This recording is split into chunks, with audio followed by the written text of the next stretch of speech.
On this episode of For All Nerds, I talk to one of our listeners who tries to convince me that Star Trek is better than Star Wars. I don't think so.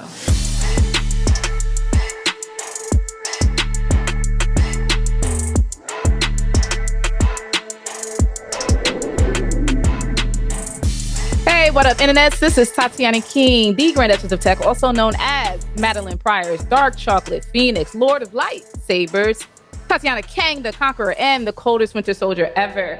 And today I'm joined with a special guest, Mr. Jason J. Clark.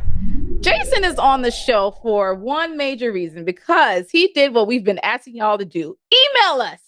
Tell us how you feel about what you want to hear on the show, about what you would like us to talk about, or any feedback that you have. And Jason has some major feedback, and we'll get to that to just a second. But I just want to give you a chance to introduce yourself. Jason, please let the fam know who you are. As you mentioned, the name is Jason of the House of Clark, hater of Trump, of the USS Endo Prize 1906. Shout out to the good bros. Been following y'all for a minute, and Trek is on the way. And I know DJ Benjamin's a big Star Wars fan. Hear him talk about it all the time. But I was like, wait, what about the other side? So that's why I had to reach out. Yes. Like, can we show some love to what is probably one of the best shows of all time? That's just me, in my opinion. Yes. Again, thank y'all for responding and allowing us to have this conversation and making space. Looking forward to it. Yeah, of course. And you are a fellow Howard alum, class of 2010. So you know. So we have to get the HBCU love in there, and also just talking about fandom from the perspective of people of color. I think that's the biggest part. Well, also, so you haven't mentioned this yet, and I mentioned it to Ben. I was also working with Combat when he died. So I used to work at Sirius XM. And so I was working with Combat because during the transition, if anybody's a fan, when we went from Backspin to Rock the Bells, Combat Jack was bringing his podcast and doing a radio version. And so as the producer on those channels, I was working with Combat. And great, don't need to go into it too deep, but a great dude, loved working with him and figuring that thing out until unfortunately that time happened. But yeah, so there was a lot of connections. I was like, there's too many connections. I had to reach out. So yeah, all them things. Oh, that's amazing. And obviously, rest in power, Reggie Osei. You speak his name, you speak his praise. So thank you. But wow, quite a history you have. So it makes sense that you are, you support the fam. Okay. As mentioned, you noted to us, she was like, so lots of Star Wars coverage, but no Star Trek coverage, it seems. I know that like throughout the years that we've been doing this show, I have always been the Star Trek person, the person who said they like Star Trek, but you haven't heard of. Okay.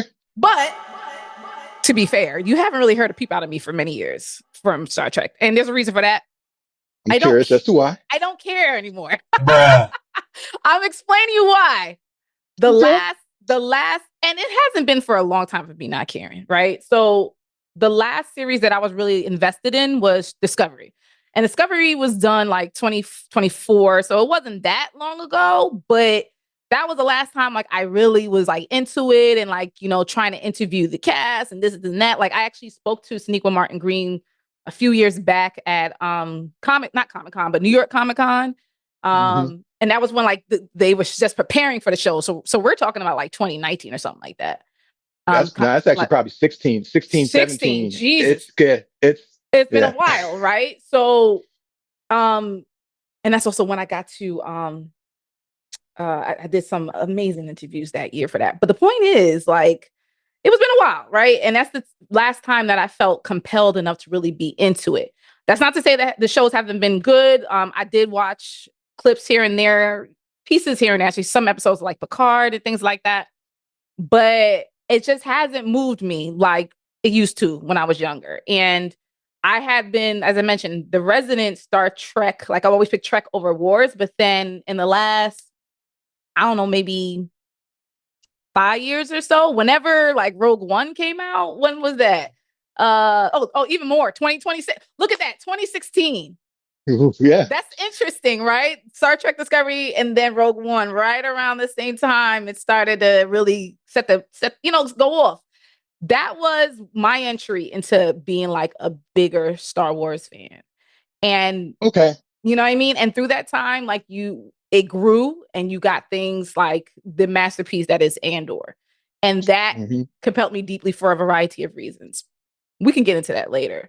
What I'm trying to understand from you is how do you bring me back to that side of things? What would you say to somebody in my position where I'm just like, yo, I really would love it. I was always waving the flag for it, but now I'm kind of like, eh. That's easy. That's easy. Okay. If you were into it, you have to check out Prodigy and Lower Decks. The Prodigy's animated series, Lower both are Decks? animated. Yes. Okay. Animated. But they are two of the best Star Trek things. Like everybody's going to talk about the 90s Trek and the older series, and they hold their own weight. They're some of my favorites too. But what they did with Prodigy and Lower Decks is some of the best Trek, and literally, especially speaking towards Prodigy, they provided a blueprint of how to honor and show tribute to what has been in the past, but also push it forward in a new way, which is what I can understand with some of your frustrations, like especially when you talk about Discovery. Discovery was cool, and I liked it. I was drawn because there was a Black woman leading, right? And then of course Michelle Yeoh, and then everything that comes along with that, right? Like so there was some cool concept there, and I really messed with it. But after that, I was just like, they're not speaking to me. And I did, I knew about Lower Decks, but I wasn't into the idea of Trek from an animated perspective. And I admittedly didn't give it a chance. So what's happening? What's the tone of Prodigy? What's this tone of Lower Decks? Lower Decks is, as I like to call it, is Star Trek from a Star Trek fan, as if you put a Star Trek fan inside the Star Trek universe and allowed them to live. Like it's literally these Lower Deck ensigns, but they are also fans and literally aware of the Trek universe and all these things. So it's literally like, if you were a fan of whatever you loved and you were able to live and be in this universe, that's what Lower Decks is. And so Lower Decks is really, you're going to enjoy that if you know previous Trek, because it's literally Easter eggs, jokes, references, and adult situations. Good, hilarious watch. Like that's not necessarily Trek, but you need to love Trek to kind of enjoy it. Prodigy is the one for true Trek because it's a great entry door for new fans. Like one of the problems is a lot of people didn't want to give it love because yes, it was an animated show. It was being marketed as for kids. The first season aired on Nickelodeon. So a lot of people were like, this, it's not targeted for me. Yeah. But checking it out, it's did some of the best work in essentially establishing what Star Trek is. If you've never heard of it, never been introduced to it, it really kind of gives you everything of the basic level because it's bringing in these outsiders. And so you're literally learning what this universe is along with them. And then once you get to season 2, it tells a story that pushes the franchise forward, which is one of the problems the franchise has had, especially with Discovery. Like it's being stuck in the past. It didn't know how to go forward. Prodigy was like, okay, yeah, we got some great things we're going to honor from the past. We're going to include it. If you understand some of these things, great. If you don't, that's okay. It's no biggie. And then told a great story connecting a lot of various different segments. So if you want to get back into it, Prodigy is well worth the time. Unfortunately, hard as hell to catch. Like right now, unless you go get a physical copy of season 1, it's not available. You can't find it, like, because it was taken off Netflix already. Season 2 will be taken off, I believe, at the end of this year. So it's one of those physical media things. If you don't have it, you're not seeing it right now, which is a shame because it's the best Trek in a long time. Well, that's Paramount's fault, and I really irritated about that. And this is kind of something that I've been saying just about like protect, preserve, physical media, use physical media, because the way that shit works now, how everything has been digitized, it's also a form of control. It's also a form of really almost controlling the truth too. Because if you have everything digital and you could just erase things en masse and then say, well, it doesn't exist or that never happened, you don't have any proof, right? And no one has nothing to tap back into. It's always been something that I've been pretty wary about, even though I'm a tech person. At the same time, I've always been like, there still has to be a path to true ownership. So which is why I'm like, physical is important. Well, let me stick on the Prodigy a little bit, but like, can you explain to me like not necessarily what it necessarily is talking about, but like, is it fun? Is it serious? Is it like, why should I care? It's because it's Trek. And Trek is all those. It's going to have fun, silly, ridiculous, crazy things, but then it's going to get at some heart. It's going to get at some real, even Prodigy? Real character. When I tell you Prodigy is knocking it out the fucking park, that is the surprise. Because because you're like, what again? You're like, oh, this is a kid show. It was made for Nickelodeon. It's a cartoon. Ain't no nah. They are hitting you with Trek tropes. Like they're hitting on the commentaries of youth ageism. They're hitting on the commentary of outsiders versus insiders. They're hitting on, because essentially it's following the story of four kids who don't know what the Federation is. Have never, so you're learning about it through their perspective, and then you kind of get caught up in this story with some legacy characters and multiverse. Like it's multiverse. It's time travel. Mm, It's everything that makes Trek Trek. So it's not just one thing, and that's the best thing about Trek is because it's not just one thing, it's a bunch of different things, and Prodigy carries it all. It's beautifully animated. mm. Ship porn is a big thing with Star Trek. You got to have beautiful ships to look Yep. at. They fly. It's a big, and even with it being animated, it's got some beautiful ships, some great battles, some great scenarios. It is no lie, top tier Trek. And so one Top again, what tier. you put it like, how do I get back into this? That is the show. If I That's the was to show to be do like, it. Okay. and like, even if you've never heard of Trek, because one of the questions is, okay, all these series, how do you tell somebody who's maybe never gotten into it where to start? I'm They not could telling you start to start here. with, you could start at Prodigy Okay. and How use would that as a let me great ask door. you a different question. How does this stack up against Star Wars anime shows like Clone Wars? I don't know if you've seen It's Clone up there. Wars. I've seen Clone Wars. I've Okay. seen Clone Wars. How does it stack Clone up with Wars that? Because doesn't Clone hit me the Wars, same. Clone Wars was good. I would probably love Clone Wars more if I was a real Star Wars fan. that's Like I fair. enjoyed Clone Wars. Okay. Star Trek Prodigy is just on to me as a Star Trek fan on a whole nother level. But if you were looking at all things equal, it's probably on the same level. They're if you're looking, if taking some of the fandom out of it, they're probably both on the same level. Just high quality in what they're doing. Like you want good storytelling, yeah, it's right Mm. there. Well, the other part about this is that, again, why I've been giving Star Wars so much more energy is because that they're dealing, and they're some, not all of them, but a lot of them are dealing directly with issues that matter to me, particularly as a Black woman, particularly as a Black person in America, stuff like that. Like, again, mentioning Andor. Andor, it's just a beautifully well written story. It It is. has so much in terms of the cinematography. It has so much in terms of the message, and it has so much in terms of revolution. And not to say that Trek had never talked about that, but like I just don't recall a time recently when that has been the case, and I could be wrong. So I'm just trying No, to no, figure no. out, Mhm. like, as a Black person, a person of color, whatever, why should I care about where Trek is now? I mean, See the main that thing is I that see is is Brave New Worlds, and that's Pike, and that's a white man. I don't care about the white man.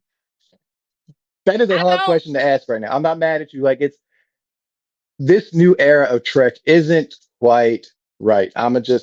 It isn't quite right. It is not hitting on the same level that it used to be with some of the way it spoke to societal issues. Like Why is I it would not say right hitting now, now? the way the TV market is set up, like Mm, Star Trek is the biggest franchise period in TV history. That's a long discussion. There are several points in terms of there's a lot of things with TV that we consume now that we do because of Star Trek. You think cliffhangers? We love cliffhangers because of two shows, Dallas and Star Trek. Technology and stuff. It's Star Trek. The way they were speaking to societal issues in the 90s and even in the 60s, it's Star Trek, and all these different shapes and forms. So you really have to go back for some of that stuff you're looking for. And I think that's what a lot of us are looking in the franchise going forward is to get back to like it's one of the peak things is yes, Star Trek is a societal commentary. That's what it does. That's what pissed people off. That's why Southern states wouldn't air the Kirk and Uhura kiss from back in the day because you're not mm, going to have this white mm-hmm, man kissing this Negro, or mm-hmm, like all those mm-hmm. kinds of stuff. Like it's there. The history is there, and Trek has stood loudly. And I think right now a lot of us is kind of like, yeah, what are you doing? Discovery Like, what are tried you a little saying? bit. Yeah, they're not. And a big part of that is, yeah, 10 episode seasons. So it's all story, story, story versus, what we used to back in the day with cable airing was, yeah, you had 26 episodes. So you could take two or Mm, three here that didn't have to do with some big overarching thing and get into some real deep in the niche stuff, whether it be, issues with sexuality or gender or, race politics or environmentalism or you name it, Star Trek has addressed it.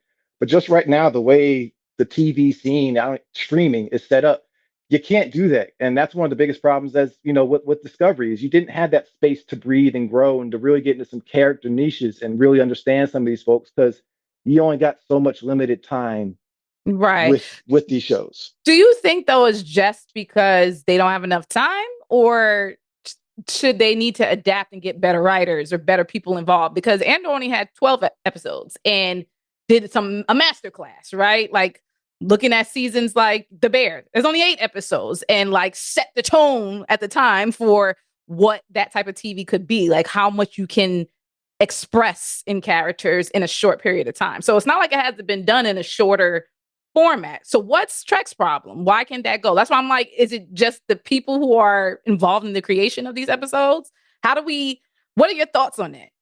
The blueprint is there. Mm.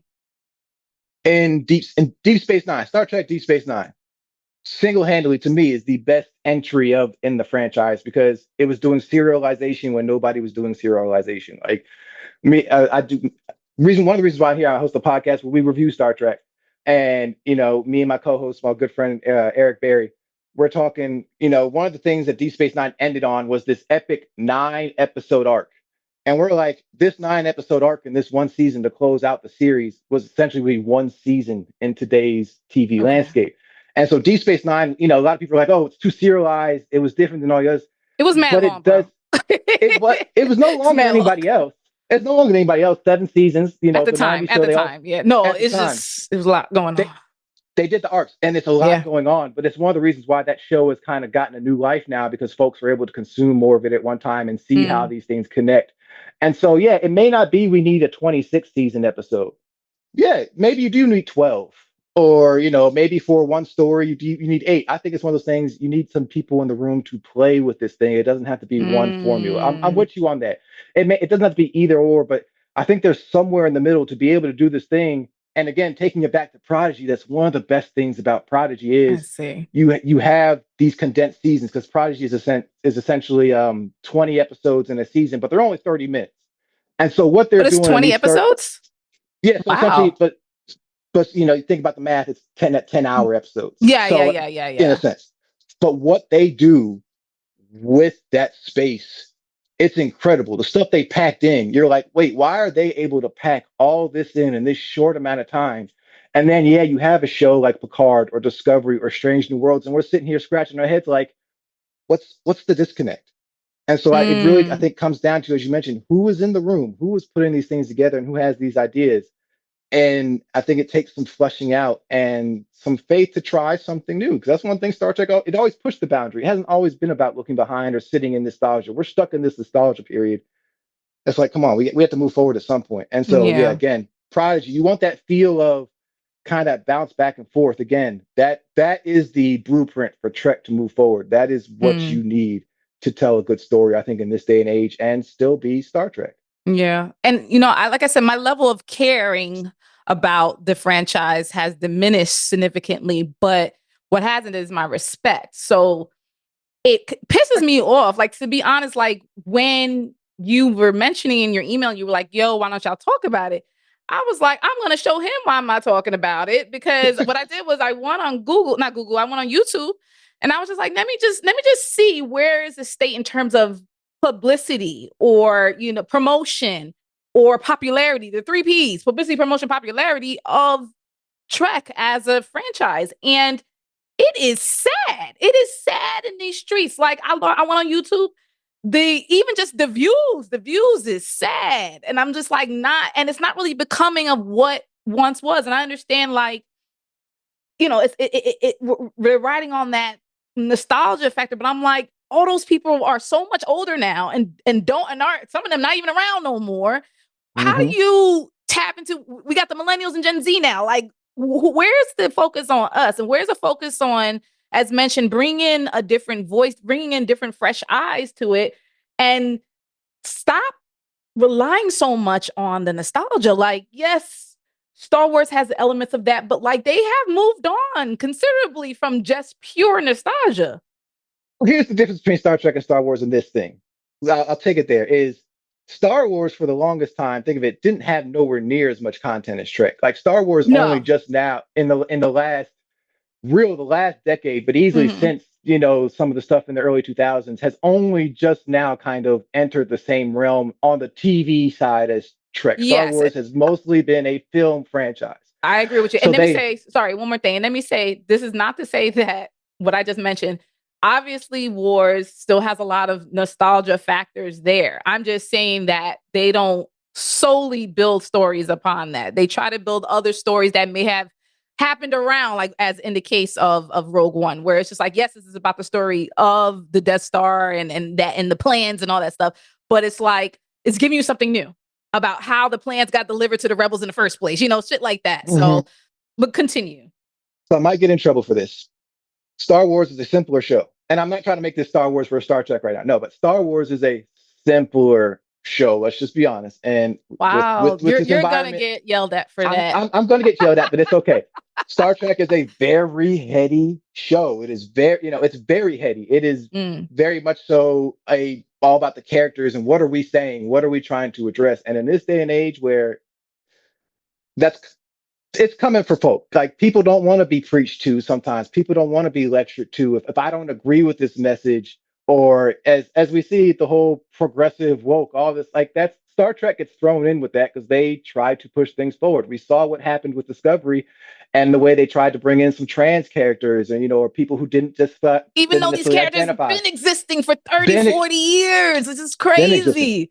Just Yeah. like how they doing with Superman now. Oh, Superman is this. I'm Yeah. like, the nigga came up from two Jewish men. What are you talking about? It's always been about this. He fought the Nazis first. He was fighting KK. Like a lot of the what you mentioned, the wild feedback is just from, I don't want to just say uninformed people, but people who just don't want to see the truth that's right in front of them. It's like, this isn't revisionist history that's happening with either Wars or Trek. So what are y'all talking about?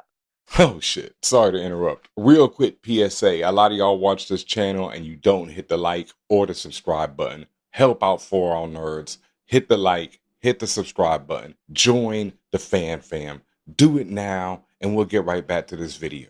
Well, how dare you present something to me that doesn't agree with my own viewpoints? And I think that's kind of, as we talk into this whole society being echo chambers and things, it's easy to see how a show like Star Trek kind of gets disregarded because, it was very much so, this isn't right. We should care about the earth. We should care about other people. Your race shouldn't matter. Your creed shouldn't matter. Who you like, if you believe something else, we should all be able to get along. And, it's not about money. It's not about commercialism.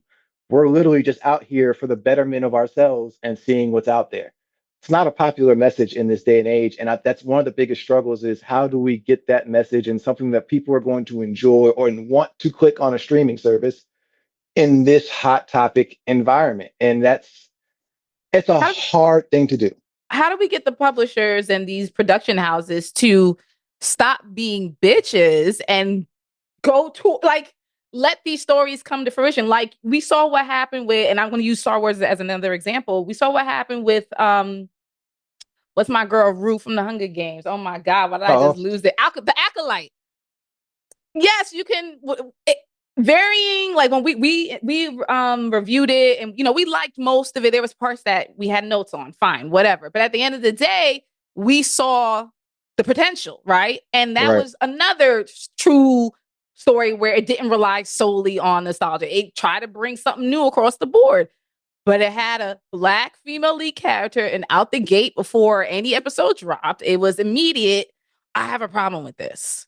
And we just saw with Ironheart. We saw that with Ironheart, right? And you continue to see that with Ironheart. I have a comment on the Iron, and I purposely did it because I'm a troll. I have a comment on Marvel's, not TikTok, on their IG from one of the Ironheart things where I said, Ironheart is fantastic, haters gonna hate. And to this day, and this was weeks ago, to this day, I get the bots. And I'm just like, I can deal with it, right? These production folks and all that stuff, they seem like they can't deal with it. The Paramounts and the Disneys and this and that. It's like, why? It just seems like they're scared. And I feel like that's the same thing kind of happening with Trek. Like they're scared to just deviate. Like, who are they, as I mentioned, who exactly are they catering to right now with these Trek stories, besides the good ones that you mentioned that are out right now? But the problem is they don't even promote those. And you mentioned before that you can't even see the first damn season of Prodigy unless you found a physical copy, which, where the fuck am I playing it on? They don't know. And outside of Star Trek and Star Wars, in the bigger media things, now you really tap into the stuff I like as a communications person and all that kind of jazz. It's this divide. Like literally, Mm, millennials and Gen Z, there is a divide. Gen Z consumes culture differently. I'm not trying to paint everybody in the light or anything like that, but like the scene has shifted. People are consuming things differently. And say what you want about Trek. Trek has told the same stories over and over and over again. And all they do is just kind of shift the technology forward. And I think we're at this weird space where right now yeah. the technology is low key matching some of that. And so we're like, okay, what does the future look like? I think that's also half the problem. Right now, we don't know. We're not Mm. feeling too believable about a We're great not feeling too prosperity futury future. anymore. It's feeling real bleak around here. But again, Mm, that's low key what inspired Star Trek in the first place. You're talking 60s. That's Cold War. That's the Russian wall in Berlin and all these types of things. It's the same kind of scenario. So you kind of need that thing to come together to be like, look, might be a little tense right now, but there's still hope for the future and there's still a betterment. But I okay. think we believed all that in the 90s, yeah, as kids who were raised in the 90s. Yeah, we got fed all that a lot. There is hope. We were the future. The children are the future. Recycle this, Earth Day, all that kind of stuff. And we've kind of been on a decline since. And I think that's hard to turn that around because it's just like, well, things look Mm, real shitty right now. Can it really be all that good? And we see that with a lot of content. It goes dark because I think that's how we feel. And trying to find that light, yeah, it's a hard thing to do. But again, I think that's what Prodigy does well and knocks it out the park. But you need somebody to come in and be like, look, we gonna be all right. Here's what the future can look like if we want to strive towards it, or this is what this is the picture we're going to paint. Nobody is painting that picture. It's going to be interesting what they do with Academy because Academy is really going to be the first so what's Academy about? future. So essentially, Starfleet Academy. It's they've shot one season already. Season two is already they're shooting that right now. That's going Okay. to be the next series that will come next year. And essentially, it's going to be a bunch of cadets at Starfleet Academy set in the future, right post discovery. So this is we're Um, it's brand new territory. We're not in the past. We're not dealing with anything. There's going to be after the some fact. legacy characters in it, but we're going to be far in the future. So it's going to be interesting to see with this show. Okay, cool. You're dealing with the youth, younger people. What are we painting a picture in? Because in this future, the Federation isn't what it used to be. It's kind of being built back up. It's Right. rediscovering itself. So it'll be Right. interesting to see if they use this as a true, okay, this is what Star Trek can be like going forward. So that I'm not completely closing the door yet. There is some hope, but Okay. we'll see. I like this. I mean, and again, all respect, no disrespect. It's is executive produced by Alex Kurtzman, and that he has been the mind behind this for the last The Coachman era. That's what we're generation, kind of in right now. That's what they call it. Yeah. right? The era. And is it going to be the same thing? Like, I don't know who the writers are, who's involved in the writing of this, but like, are they bringing like, are the people like even the cast themselves? Are there people of color in there? Are there non-binary people in like where are they going with it? Do you know? I mean, It's I could. been a while. There's definitely a sister on the show. One of the cadets is a Okay. black woman. The cast looks good from what I remember. Okay. We ain't seen no footage yet. Like I said we ain't no teasers, no nothing like that. We don't know much. We just know the people involved. The cast is solid. But yeah, the question is, what stories are you going to tell? And Star Trek stories need to be about the people, need to be about saying something. So hopefully, especially in Yeah. this climate, if you're not saying nothing in this climate, yeah, take a dirt Yeah. nap for a minute and come back in a little bit. And you made a good point when you mentioned the tech. And as mentioned, when I was a kid, the reason why I was so drawn to it because I was a techie, and I was always drawn to that versus wars because I saw like the scientific applications of everything happening Hmm. Trek. And as you just mentioned, very rightfully so, a lot of that stuff is actually real life now. And we're just like, all right, what's next? Where is the innovation? Like, did they decide we're just never going to bring new technology ever again? And maybe I've missed it because I haven't been watching. Have they introduced anything new? I mean, it's always been the tractor beam. It's always been the hologram room. It's always been the transporter. And all right, and like even like it, the way it used to be, it's just like in one room alone, like depending on someone's job function, they had a variety of things where it's like, oh Hmm. shit, if we had that in real life, that would be wild, right? Like, and now we got it. And I think the only thing that's like, for example, the doctor, if you go to the doctor's office there, the doctor's office, like we're in a school. But if you go to the doctor's office there, they had like the little machine. I don't want to call it a needle, but hypo spray. That's what it is. Hypos, yep. The I don't hypo, think we got that yet, but like that was some new shit. It was like, wow, they did that shit without the needles. Great. Where's that? It's scary right now because like you said it. A lot of that stuff is here now because literally we were inspired by Trek and people are like, oh, that's cool. I need to create this. I mean, and, cell phones, like cell phones, your iPads, your tablets, hell, scary thing with AI. And Star Trek has said a lot about AI. That's scary. It's one of the things that I think Disco failed at because Disco got to jump to the future. Sorry, spoilers. Got to jump to the future, and they introduced some things that was kind of like, okay. Again, what we need somebody to come in and really be imaginative. And I think the problem is we don't know what does that look like. Like I don't know if I could paint some like crazy stuff right now because it's kind of like, yeah, what? I mean, what would you want to see right now? That's tech related that we don't got. I mean, besides saying stuff like you said, they already have the transporter, right? They say get from one place to another in a blink of an eye. Okay, whatever. What is something flying the stuff of shuttles and spaceships? They painted themselves in a corner. In Discovery, you literally have something they're calling programmable matter. And literally with this thing, you can create anything wherever you are at any minute. And so it's like when you're at that point where literally I can literally create anything I want at any moment. And it's kind of like, oh, you've hit a ceiling. And it's one of the things I think Star Trek has done wrong. It's painted itself into some corners in this Kurtzman era. It hasn't needed to. And got it. You're hitting the ceiling. Oh yeah, okay. So literally I can create anything in my hand at any point. Yeah. Well, what else is there? You know? Yeah. So I'm not that imaginative person, yeah. But I like the fact that you mentioned Starfleet Academy because I didn't even realize this was something coming up again because I have not been paying attention, but it is coming up as like a drama. So I'm like, drama in what way? Like, are they going to be tapping into some Love Island type shit or like what do they mean? We just hope it's not a CW teen show. That's what a lot of us are just hoping. We just don't want a CW teen show. Again, I have hope in one hand, but on the other hand, being a realist, I'm like, I'm waiting for the disappointment. Like I'm waiting, and that's sad to say. What? But again, when something so wait, you're not making me feel good about trying to get back into Trek. No, again, the door to get back in is Prodigy and Lower Decks. Okay. Those will not disappoint you. I'm a realist. Like I love Trek, but I'm also one of these ones I'm not going to shell out for it just because I love it. No, because hit the mark. I need you to hit the mark. You're better. You've done better. Be better. Like I'm not here to accept just mediocre scraps for the sake of calling it Star Trek and being able to be like, oh, yep, there's new Star Trek to watch. No, that's not the world I want to live in because best believe I'd rather go watch the old stuff and enjoy good quality. If you're going to keep going forward, make it worthwhile. Like this franchise is turning 60 next year. 60. There's no franchise been around that long consistently because even in its breaks, 60.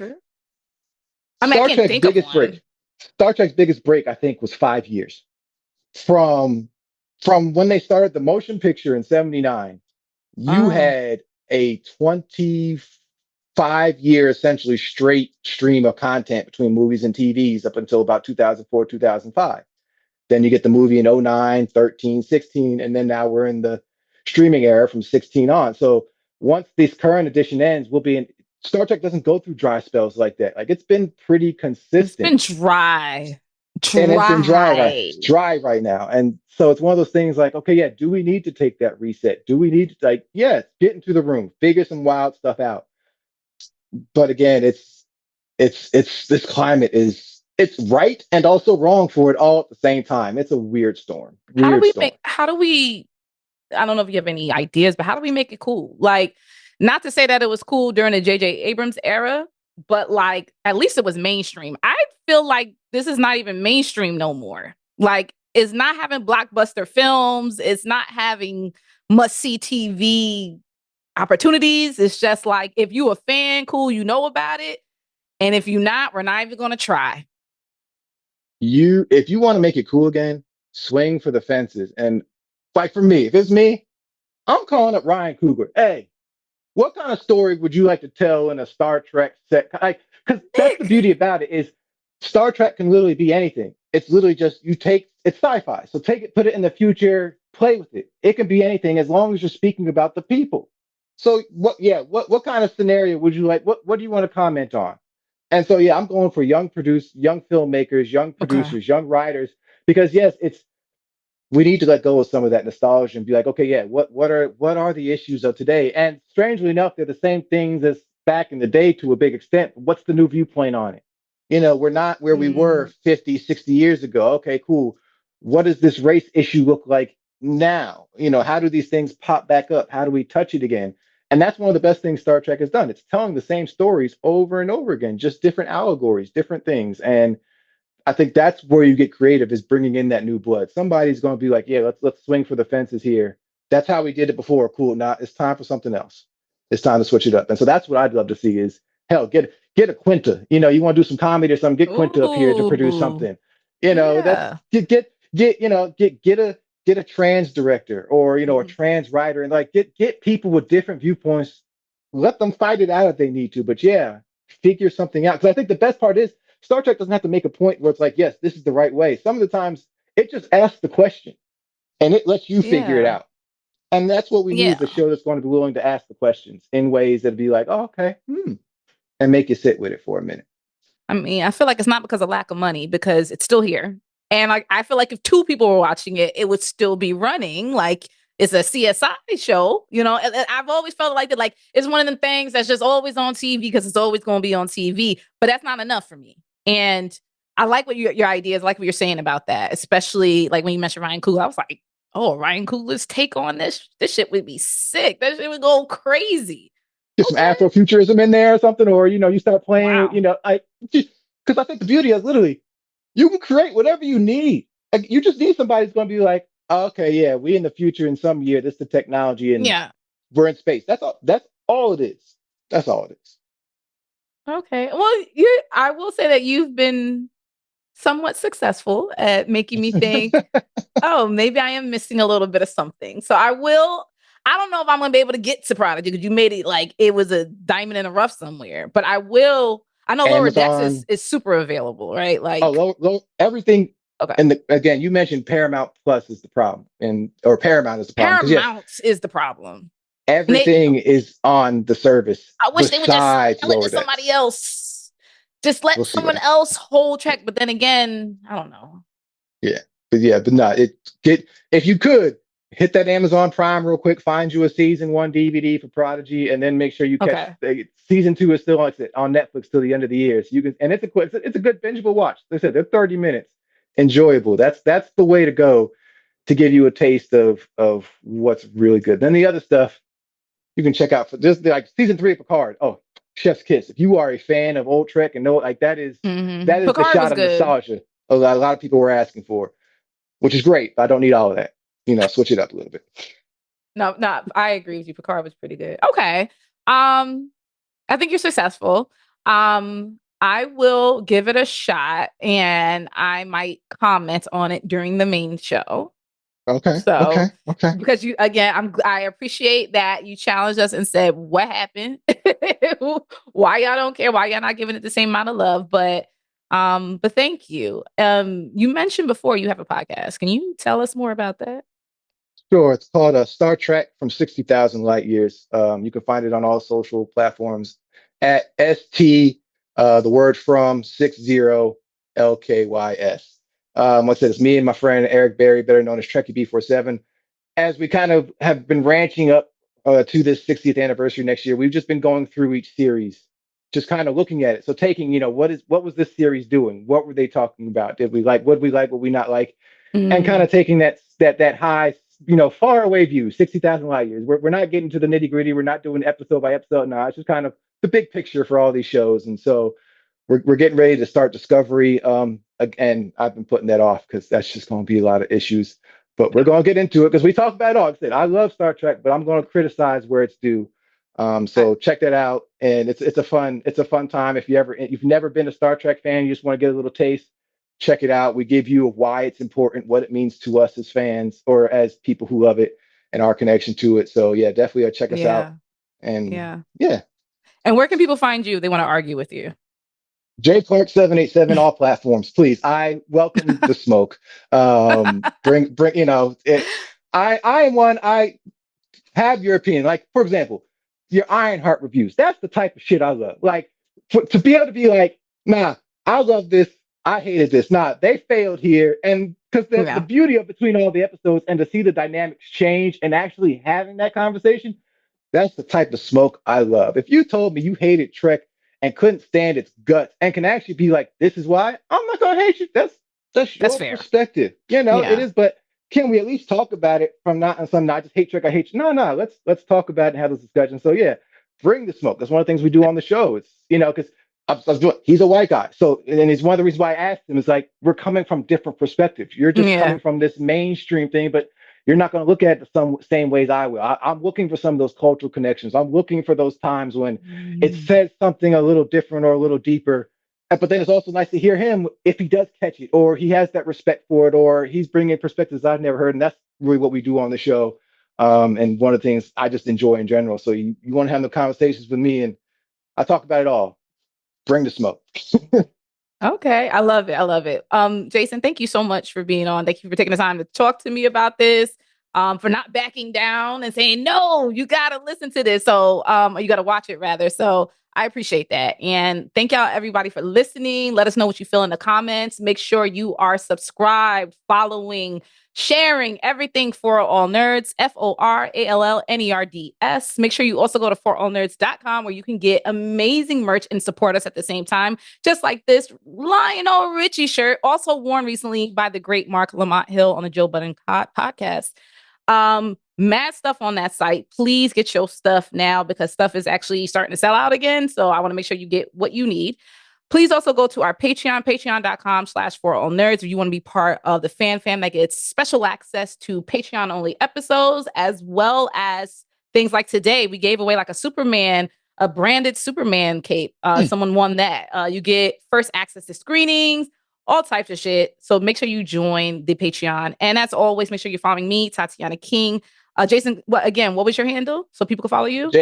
J Clark 787 and also STFROM 60KLY. Star Trek from 60,000 light years. YouTube and wherever you get your podcasts. Awesome. And also make sure you're following my brother DJ Ben Hameen, as well as his website, Big DJ Energy, where you can find all of his merch. Well, I think he has some merch now, but all of his stuff, including his music, links to Hendrix, his Eisner nominated graphic novel, along with our other brother Mellow Brown.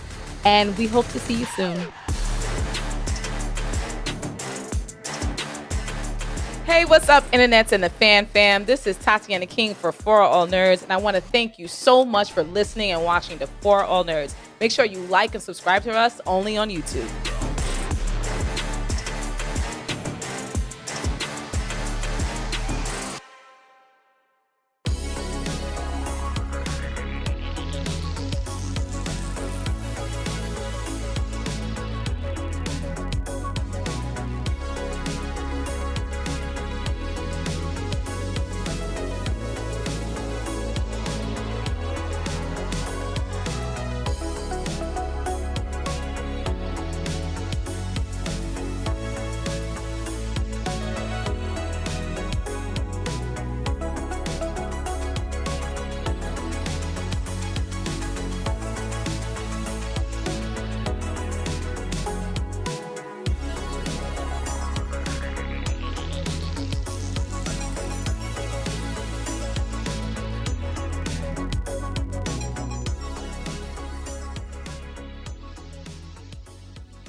For All Nerds Show is a member of the Loudspeakers Network, where we always say rest in peace to our founder, Combat Jack.